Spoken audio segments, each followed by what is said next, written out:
Hi, my name is Amanda McGuinness and I am an autistic parent to 4 neurodivergent children. In this video, I will talk to you about a letter that I received anonymously to my home after a television appearance during Autism Month, where I appeared alongside my son and a number of other autistic individuals speaking about autism acceptance. A number of weeks after that television appearance, a letter anonymously, was sent to my house. Even looking back at it now, that was in 2021. This is now obviously 2024. Saying really unkind, horrendous things about my children and, essentially telling me, and again using the most positive language that I can now, to do away with my children, and how stupid was I to have had not only one autistic child but to have gone on to have more. So what you're about to watch is a recording from my Instagram story. So over on Instagram, if you use the hashtag or @littlepuddins.ie or amantamcguinness.ie, you will find the same video in my highlights folder. I've just placed it here on YouTube for individuals that may not already have seen it over on Instagram. I think the purpose of sharing this video from 2021 is for educational purposes. So if you're a student, if you're a teacher, if you're a member of the public, if you are a family member, if you're an autistic person that has, had these kind of horrendous experiences, it doesn't have to be that you received a letter. It could be that people are saying unkind things to you because of your differences, because you're autistic, that they can't see how invaluable you are, what an incredible human being you are, what an incredible human being your autistic child is. Or maybe it's for the purposes that you're watching to maybe educate your students. If you're a student watching, maybe you'll get a glimpse of a real life experience of judgments and attitudes that many autistic people face. So again, the video obviously hasn't transferred as easily to the YouTube platform that it would have in recordings on Instagram stories. So the editing isn't great, or not say great, it isn't perfect, but there is captions there as well to help you through, watching it, because it is quite upsetting. So just a trigger warning, there's lots of upsetting content to come, and including the language of, and again, trigger warning now, including the language of abortion. So thank you for watching this far, and use what you watch now to empower yourself to use really positive language of acceptance, and to educate others to do the same, to accept each other just as we are. So thank you. Speak soon, maybe. Hey everyone, thanks so much for watching my stories this evening. If you saw my post earlier, I just want to give you advance warning that I am going to be mentioning the words, and prepare yourself, abortion throughout this mini chat. It's in relation to a letter I received. If you find that word triggering, or the talk of that triggering, please don't continue to watch, because that's a lot of what was in the letter. If you find that very difficult to listen to, please do not continue to listen to what I'm about to say next. But I guess I'm here tonight just to talk to you about a letter that I received following my appearance on The Late Show as an ambassador. Just to say that I have a teenage daughter who does watch my stories, so I have blocked her from watching these stories. So hopefully anybody that knows her, that is watching these stories, please don't talk to her about this topic. The other thing I'm going to say is I'm not going to reveal the full contents of the letter, because some of it is really vile. And really, I had no intention of talking about this letter at all, because as people know who I was talking to on the day when it came, I just said I'm not even going to talk about it, because it's just too upsetting.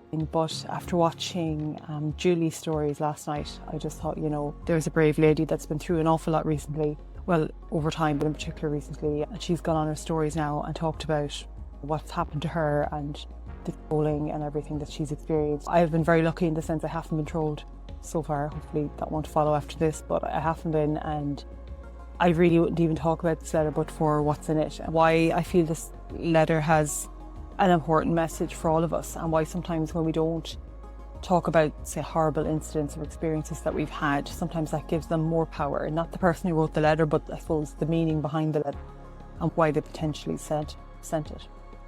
So I'm a bit nervous talking about it, because I had no intention of talking about it. But after watching Julie's stories, then I said, you know what, if that lady can be brave, surely I can be brave and talk about a topic that is actually very common, unfortunately. If you have children who have additional needs, or if you have additional needs yourself, sometimes you may have experienced this kind of negativity So that's why I'm going to talk very briefly now about what's in the letter and why I would appeal to you all to please support As I Am and their campaign, especially this month of every month, because it is Autism Acceptance Month, and this letter is by far the least autism acceptance letter I've ever received, I would say. So I'm just going to get on with it now. So this letter arrived, you can see that's just hopefully just my name, arrived a few days after I was on the Late Show, and it actually had an incorrect address on it. But Mayo being Mayo, it found its way to me, which is fine. It came in the door amongst other letters, bills, and the usual things we don't want to see coming in the door, bills and whatnot. And I was going through the letters and I opened to this. I just assumed, because to me it looked like a lady's handwriting. I don't know if you can see that, but to me it looked like a lady's handwriting. And I assumed it was maybe something to do with the boys, an appointment or whatever. And there was no return address on the back of it or anything, so I just opened it. And got such a shock because of a morning I was looking after Max and busy and whatnot, and the kids, they were going back to school. So the last thing I was expecting was to open a letter that was so vile. Do you ever have an experience where you read something and I don't know what it is, your whole heart hits your stomach? Because first of all, it was a letter that from someone I don't know.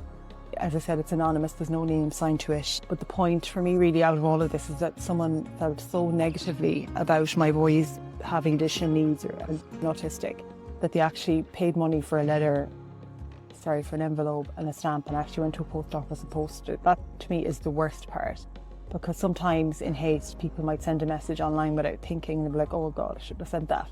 Someone actually took the time to write it, to put it into an envelope, stamp it and actually send it. That was the most upsetting thing to me, because that took time and effort to actually accomplish in order to make sure what they want they was delivered.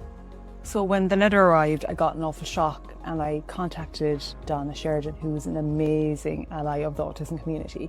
And in particular, I contacted As I Am. That's what I just thought, they're so fantastic. I contacted the deputy CEO because it was in relation to autism, and I just wanted to talk to someone who was calmer than I was in that moment, because I got such a shock. And each of those individuals really supported me in that moment to help me feel safe and not afraid.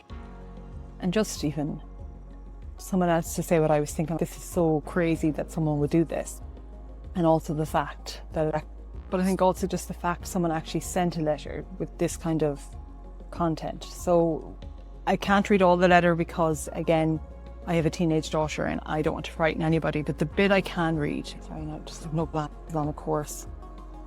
It talks about my family, essentially, and it talks about, I won't say who, different people in my family, and it says about the boy, bad enough you brought 3 kids into the world, you must have known it after having one.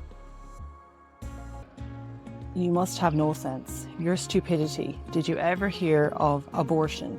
It is legal here. And that's just a portion of the letter. You can imagine someone you don't know, hopefully don't know, sending you a letter saying you should have aborted your children. Oh my God, even now I feel a bit upset about it because they're my world. Sorry to stop myself from crying, but you can imagine they're my world. And it's not even what's in the letter, it's the fact that this isn't an isolated incident for families like my own. Commonplace for our kids. Crying at it. It's commonplace for our kids to be judged every single day, or to be bullied, or to be excluded, or to be mistreated, or just to be judged. They wake up every single day being judged. Sorry. Pull myself together. They wake up every single day being judged, and that's what that letter just reaffirmed to me, that all the advocacy and all the education in the world, we have to keep on pushing this kind of message that our kids belong.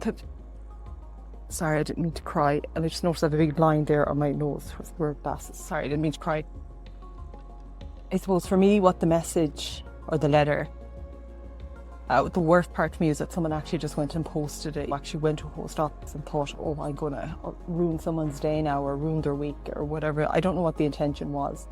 But for me and for families like my own, and I don't speak for every family, but for many families like my own, they will tell you that our kids are terrorised every single day they leave the house. I'm an autistic individual. I woke up every day of my life knowing I was different. I was lucky I had a lovely family, I had great friends, I could muddle through, but there's little kids out there that they go into school every day either lonely or afraid or have no one to talk to. And there's teenagers leaving their house every day going into school or not wanting to go to school because of the judgment and because of the way they're being treated. The person that sent the letter, I assume the intent was to upset me or to hurt me, and it definitely did. I had a cry about it. Friends will tell you I had a cry about it. I was upset. But the reality is this is my life every day, not getting strange letters. The letter to me is just another confirmation of what I already know to exist in the world. As a family, we've had multiple incidents where we've been out and about with the boys, where in particular poor Con, my eldest son who's non-speaking, we've had incidents where other children might try and imitate him or just older individual. I remember we were leaving a Tesco one afternoon or one evening it was, and they were sitting at the side of Tesco and they were imitating Connor. I remember we were leaving a Tesco one afternoon or one evening it was, and they were sitting at the side of Tesco and they were imitating Connor. Haley was much smaller then. And you know, as a parent, that was absolutely devastating. But that's just one example. Like, we've had multiple where there've been names called to the boys. So if the intent was to hurt, it still hurt. But the reality is, as a community, we can all come together and try and stick up for children like my children, like your children, and to your grandchildren, your nieces, nephews, whoever you are watching this, and say, we're not going to accept this kind of behaviour, or we're not going to allow people to wish, and excuse anyone that it might have said, to wish people had aborted their children. They were born with additional needs or because they're different. It's just don't want to cry about it again, but it's just absolutely heartbreaking. What I had to do then, they were born, was obviously the letter that came to my house. I just contacted the Gardaí and I was speaking to a member of the Gardaí about it. They saw the letter, they gave me some great advice around it, so at least they're aware of it, which is important. But I think I frightened myself enough even reading it again. I had put it away. That's the end of the letter. Thanks for watching. Sorry it's a bit long, but yeah, that's life, isn't it? It's really just upsetting. And I have actually compassion for the person that sent that letter, because to me it's a person that's obviously suffering themselves, that isn't educated enough on difference and on diversity, that, you know, they just see difference as something to fear or something to detest, when actually we're all so intrinsically different. Thanks for listening anyway. I won't keep you any longer. And thanks so much for all your support. Bye guys.